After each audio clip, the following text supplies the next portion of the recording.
ಮುಚ್ಚೋ ಬಟ್ಟೆ ನೀದವ, ಜಾತಿ ಜ್ವಾಲೆ ಆರಿಸಲು ಹಾಲು ಸುರಿದವ, ಮನೆ ಒಡೆಯೋ ಕುತಂತ್ರಿಗಳ ಕಾಲು ಮುರಿದವ, ಗುಳ್ಳಿನರಿಗಳ ಚರ್ಮ ಸುಲಿದವ.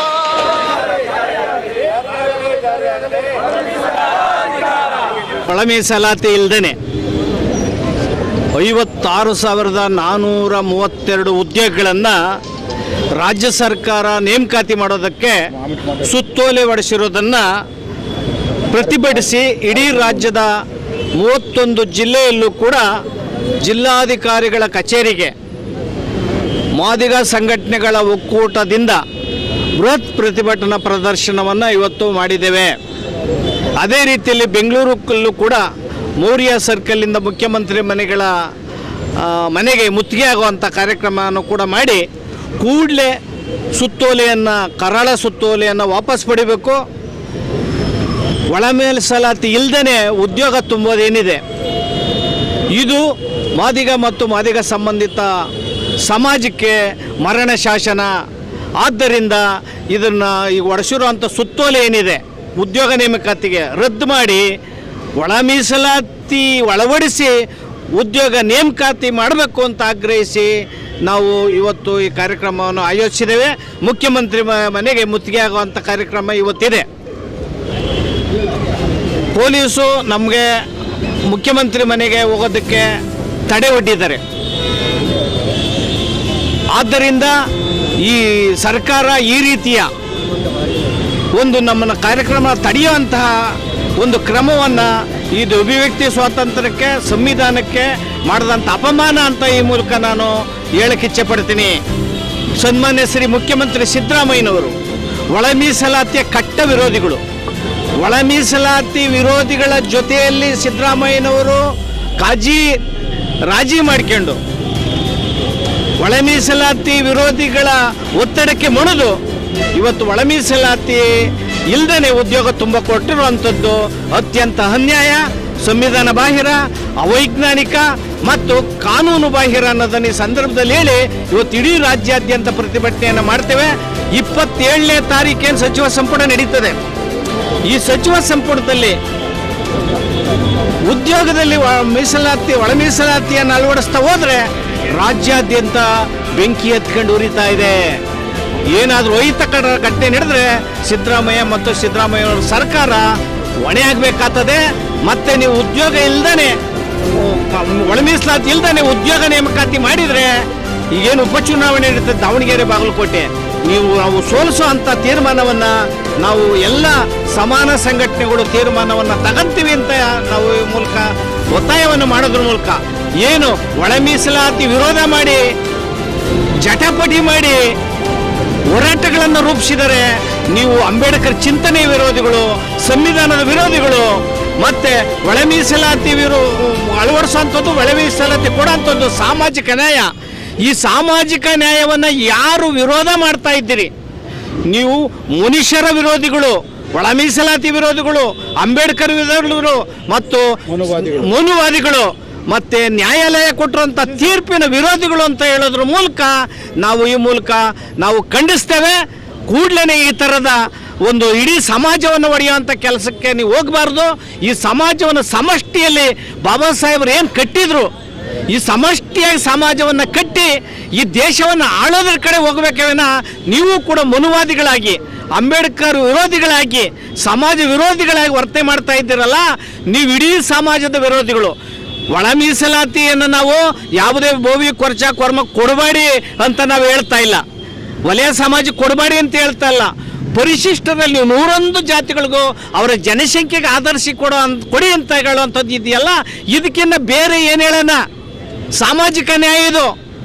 ಈ ಪರಿಶಿಷ್ಟರಲ್ಲಿ ಕಟ್ಟಕಡೆ ಸಮಾಜ ಏನಿದೆ, ಮಲ ಬರುವಂಥ ಸಮಾಜ ಏನಿದೆ, ಕೈಯಲ್ಲಿಗೆ ಕಸವನ್ನು ಬಳಿಯುವಂಥ ಚರಂಡಿಯನ್ನು ಸ್ವಚ್ಛ ಮಾಡುವಂಥ ಸಮಾಜ ಏನಿದೆ, ಚಪ್ಪಲಿ ಹೊಲಿಯುವಂಥ ಸಮಾಜ ಏನಿದೆ, ಇಂಥವ್ರಿಗೆ ಮೀಸಲಾತಿ ಕೊಡಿ ಅಂತ ಹೇಳಿ ಮಾಡಿದ್ದು ಸಂವಿಧಾನದಲ್ಲಿ ಬಾಬಾ ಸಾಹೇಬ್ ಅಂಬೇಡ್ಕರು. ಇದು ಅತ್ಯಂತ ಮಾನವೀಯತೆ ಕೆಲಸ. ಇಂಥ ಮಾನವೀಯತೆ ಕೆಲಸದಾಗ ಅಮಾನವೀಯ ಕೆಲಸಗಳನ್ನು ಮಾಡೋದ್ರ ಮೂಲಕ ಇಡೀ ಸಮಾಜವನ್ನು ಮಿಸ್ಗೈಡ್ ಮಾಡ್ತಾ ಇದ್ದೀರಿ, ದಿಕ್ಕು ತಪ್ಪಿಸ್ತಾ ಇದ್ದೀರಿ. ಅದಕ್ಕೆ ಸಿದ್ದರಾಮಯ್ಯನವರು ಬೆಂಬಲ ಕೊಡ್ತಾ ಇದ್ದಾರೆ. ಈ ಒಳ ಮೀಸಲಾತಿ ಪ್ರಕ್ರಿಯೆಯನ್ನು ಮುಂದೂಡೋದ್ರ ಮೂಲಕ ನೀವು ಈ ಸಮಾಜವನ್ನು ಕಿತ್ತಾಡಂಗೆ ಮಾಡ್ತಾ ಇದ್ದೀರಿ, ಜಟಿಲವನ್ನು ಮಾಡ್ತಾ ಇದ್ದೀರಿ, ಈ ಸಮಸ್ಯೆಯನ್ನು ಉಲ್ಬಣ ಮಾಡ್ತಾ ಇದ್ದೀರಿ, ಈ ಸಮಾಜ ಕಿತ್ತಾಟ ಮಾಡಿ ಅಂತ ಮಾಡ್ತಾ ಇದ್ದೀರಿ. ಅದೇ ಮೇಲ್ಜಾತಿಯ MLAಗಳು ಮಂತ್ರಿಗಳು ಬಾಯಿ ಕಟ್ಕೊಂಡು ಸುಮ್ಮನೆ ಇದ್ದೀರಿ. ನಾವೇ ನಿಮ್ಗೇನು ಮತ ಹಾಕಿಲ್ವಾ? ಒಲೆ ಮಾದಿಗರು ಮತ ಹಾಕಿಲ್ವಾ? ಮಾದಿಗ ಸಂಬಂಧಗಳು ಮತ ಹಾಕಿಲ್ವಾ? ನೀವು ಕೂಡ ಮುಂದೆ ಬಂದು ಈ ಒಂದು ಜಟಿಲವಾದ ಸಮಸ್ಯೆಯನ್ನು ಬಗೆಹರಿಸಬೇಕು. 35 ವರ್ಷಗಳಿಂದ ಏನು ಹೋರಾಟ ಮಾಡಿದೆ ಮಾದಿಗ ಸಂಬಂಧಿತ ಸಮಾಜ, ಅದಕ್ಕೆ ನ್ಯಾಯವನ್ನು ಕೊಡಬೇಕು. ಅನೇಕ ಜನರು ಪ್ರಾಣ ಕಳ್ಕೊಂಡಿದ್ದಾರೆ, ಜೀವ ಕಳ್ಕೊಂಡಿದ್ದಾರೆ. ಇದನ್ನು ನೋಡಬೇಕು ಮಾನವೀಯತೆ ದೃಷ್ಟಿಯಿಂದ ಅನ್ನೋದನ್ನು ಈ ಮೂಲಕ ಇಡೀ ಎಲ್ಲ ನಮ್ಮ ದಂಡೋರದ ಅಧ್ಯಕ್ಷರಾದ ಶಂಕರಪ್ಪನವರು, MRHSನ ಕೇಶವಮೂರ್ತಿಯವರು, ಮತ್ತು ನಮ್ಮ ವಿಶ್ವ ಆದಿಜಾಂಬುವ ಸಂಘದ ಡಾಕ್ಟರ್ ಭೀಮರಾಜುರವರು, ಲಿಂಗರಾಜುರವರು, ಮತ್ತು ನಮ್ಮ ಕೃಷ್ಣಪ್ಪ ಬಹುಜನ ಸಂಘಟನೆಯ ಅಧ್ಯಕ್ಷರಾದ ಕೃಷ್ಣಪ್ಪನವರು, ಮತ್ತು ನಮ್ಮ ಮುಂದರಾಜುರವರು, ಕೈವಾರದ ದೇವರಾಜುರವರು ಹೇಳ್ತಾರೆ, ನರಸಿಂಹಮೂರ್ತಿಯವರು, ಜಯರಾಮ್ ಅವರು, ಕಾರ್ಪೊರೇಷನ್ ಜಯರಾಮರವರು, ಸಿದ್ದರಾಜರವರು, ಇನ್ನು ಅನೇಕ ಮುಖಂಡರು, ಲಕ್ಷ್ಮಿ ಅವರು ಹಿರಿಯ ಮುಖಂಡರು, ಭೀಮಪ್ಪನವರು, ಬೈಲನ್ನವರು, ಕೋದಂಡ್ರವರು, ಸುಬ್ರಹ್ಮಣ್ಯವರು, ಇನ್ನು ಅನೇಕ ಮುಖಂಡರುಗಳು ಇಲ್ಲಿ 50ಕ್ಕೂ ಹೆಚ್ಚು ಮಾದಿಗ ಮತ್ತು ಮಾದಿಗ ಸಂಘಟನೆಗಳ ಎಲ್ಲ ಮಾನವೀಯ ಸಂಘಟನೆಗಳು ಒಟ್ಟಿಗೆ ಸೇರಿ ಇಡೀ ರಾಜ್ಯಾದ್ಯಂತ ಹೋರಾಟವನ್ನು ಮಾಡ್ತಾ ಇದ್ದೇವೆ. ಇದು ಮುಗಿದ ಹೋದರೆ ಮುಂದಿನ ದಿನದಲ್ಲಿ ಬೃಹತ್ ಹೋರಾಟವನ್ನು ನಾವು ಮಾಡ್ತೇವೆ.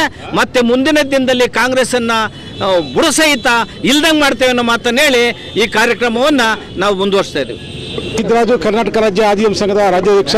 ಇವತ್ತು ಮಾದಿಗ ಸಂಘಟನೆಗಳ ಒಕ್ಕೂಟದ ಆಶಯದಲ್ಲಿ ನಾವು ಪಾದಯಾತ್ರೆ ಮೂಲಕ ನಾವು ಯಾವುದೇ ಕಾನೂನು ಉಲ್ಲಂಘಿಸ್ತಾ ಇಲ್ಲ. ಪಾದಯಾತ್ರೆ ಮೂಲಕ ನಿಧಾನವಾಗಿ ಸಮಾಧಾನವಾಗಿ ಮುಖ್ಯಮಂತ್ರಿಗಳಿಗೆ ಹೋಗಿ ನಾವು ಮನವಿ ಪತ್ರ ಸಲ್ಲಿಸ್ತೀವಿ. ಉದ್ದೇಶ ಏನಂತಂದರೆ ಒಳ ಮೀಸಲಾತಿ ಜಾರಿ ಆಗಬೇಕು ಅನ್ನೋದು ಒಂದೇ ಉದ್ದೇಶ. ಇವತ್ತೇನು 56,432 ಹುದ್ದೆಗಳನ್ನ ಸರ್ಕಾರ ಪ್ರಕಟಣೆ ಮಾಡಿದೆ, ಅದರಲ್ಲಿ ಒಳ ಮೀಸಲಾತಿ ಅಳವಡಿಸಿ ಆ ಒಂದು ಹುದ್ದೆಗಳನ್ನ ನೇಮಕಾತಿ ಮಾಡಬೇಕು ಅನ್ನುವಂಥ ಉದ್ದೇಶದಿಂದ ನಾವೆಲ್ಲರೂ ಕೂಡ ಇವತ್ತು ನೂರಾರು ಸಂಖ್ಯೆಯಲ್ಲಿ, ಸಾವಿರಾರು ಸಂಖ್ಯೆಯಲ್ಲಿ ಇಡೀ ರಾಜ್ಯದಲ್ಲಿ ನಾವು ಬಂದಿದ್ವಿ. ನಾವೆಲ್ಲರೂ ಕೂಡ ಪಾದಯಾತ್ರೆ ಮಾಡಿಕೊಂಡು ಮುಖ್ಯಮಂತ್ರಿಗಳನ್ನು ಭೇಟಿ ಮಾಡಿಬಿಟ್ಟು ನಾವು ಮನವಿ ಪತ್ರ ಸಲ್ಲಿಸ್ತೀವಿ. ಮಾದಿಗ ಸಂಘಟನೆಗಳ ಒಕ್ಕೂಟ, ಮಾದಿಗ ದಂಡೋರ, MRHS, DSS, ಆದಿಜಾಂಬುವ ಸಂಘಗಳು ಎಲ್ಲರೂ ಸೇರಿ ರಾಜ್ಯಾದ್ಯಂತ 32 ಜಿಲ್ಲೆಗಳಲ್ಲೂ ಕೂಡ ಈ ಒಂದು ಪ್ರತಿಭಟನೆನ ಮಾಡ್ತಾ ಸರ್ಕಾರಕ್ಕೆ ಎಚ್ಚರಿಕೆಯನ್ನು ಕೊಡ್ತಾ ಇದ್ದೀವಿ. ಆಗಸ್ಟ್ 1ರಿಂದ 2024ರಿಂದ ಸುಪ್ರೀಂ ಕೋರ್ಟ್ ಆದೇಶ ಏನಿದೆ ಅದನ್ನು ನೀವು ಜಾರಿ ಮಾಡಿಲ್ಲ. ಸುಪ್ರೀಂ ಕೋರ್ಟ್ಗೆ ಅಗೌರವವನ್ನು ತೋರಿಸ್ತಾ ಇದ್ದೀರಿ ನೀವು ಸರ್ಕಾರದವರು. ಸುಪ್ರೀಂ ಕೋರ್ಟ್ನ ಆದೇಶಗಳನ್ನು ಉಲ್ಲಂಘನೆ ಮಾಡ್ತಾ ಇದ್ದೀರಾ, ಆಯಿತಾ? ಅದನ್ನು ಉಲ್ಲಂಘನೆ ಮಾಡೋದ್ರ ಮೂಲಕ ನೀವೇ ಅಲೆಮಾರಿಗಳು ಕೋರ್ಟ್ಗೆ ಹೋಗಂಗೆ ಮಾಡಿರೋದು, ನೀವೇ 50% ಮಾತ್ರ ಕೊಡಬೇಕು ಅನ್ನಂಗೆ ಮಾಡಿರೋದು ನೀವೇನೆ. ಎಲ್ಲ ಈ ಸರ್ಕಾರ ಬೇಕಂತಲೇ ಕುತಂತ್ರಗಳನ್ನು ಹುಟ್ಟಾಕುತ್ತಾ 2 ವರ್ಷದಿಂದ ವಿಳಂಬ ಮಾಡ್ತಾ ಇದೆ. 56,432 ಹುದ್ದೆಗಳನ್ನು ಒಳ ಮೀಸಲಾತಿ ಅಳವಡಿಸಿ ಮಾಡಬೇಕು ಅನ್ನೋದನ್ನ ಆದೇಶವನ್ನು ಇವತ್ತು ನೀವು ಹೊರಡಿಸ್ರಿ, ಆಯಿತಾ? ಆಮೇಲೆ ಒಳ ಮೀಸಲಾತಿನ ಜಾರಿ ಮಾಡಿರಿ 15%. ಆವಾಗ ನಾವು ನಿಮ್ಮ ಒಪ್ಕೊಂತೀವಿ. ಇಲ್ಲಾಂದರೆ ನೀವು ಕಾಂಗ್ರೆಸ್ ಪಕ್ಷದ ಸರ್ಕಾರ, ಸಂವಿಧಾನ ವಿರೋಧಿ ಸರ್ಕಾರ, ಸುಪ್ರೀಂ ಕೋರ್ಟ್ ವಿರೋಧಿ ಸರ್ಕಾರ, ಕಾನೂನನ್ನ ಉಲ್ಲಂಘನೆ ಮಾಡ್ತಕ್ಕಂಥ ಸರ್ಕಾರ. It is not Congress party, it is a casteist party, ಜಾತಿವಾದಿ ಪಕ್ಷ ಅದು, ಆಯಿತಾ? ಬಲಹೀನರನ್ನ ತುಳಿಯುವಂಥ ಪಕ್ಷ ಕಾಂಗ್ರೆಸ್ ಪಕ್ಷ. ರಾಹುಲ್ ಗಾಂಧಿ ಅವರು ಸುಮ್ಮನೆ ಫೇಕು, ಅವರು ಎಲ್ಲ ಒಂದು ಕಡೆ ಚೂತ್ರದ ಗೊಂಬೆ ಥರ ಆಡ್ತವ್ರೆ ರಾಹುಲ್ ಗಾಂಧಿ ಅವರು. Is against the constitution Rahul Gandhi. ನಾವು ಹೇಳ್ತಾ ಇದ್ದೀವಿ, ಮುಂದಿನ ದಿನಗಳಲ್ಲಿ ನಾವು ಈಗ ಬಂದಿರತಕ್ಕಂಥ ಚುನಾವಣೆಗಳು ಏನಿದಾವೋ, ಬಾಗಲಕೋಟೆ ಮತ್ತು ದಾವಣಗೆರೆ ಚುನಾವಣೆಗಳಲ್ಲಿ ನಾವು ಕಾಂಗ್ರೆಸ್ ಪಕ್ಷವನ್ನು ಸೋಲಿಸುವಂಥ ನಿರ್ಣಯ ಕೈಗೊಳ್ಳಬೇಕಾಗುತ್ತೆ ನಾವೆಲ್ಲರೂ ಸೇರಿ.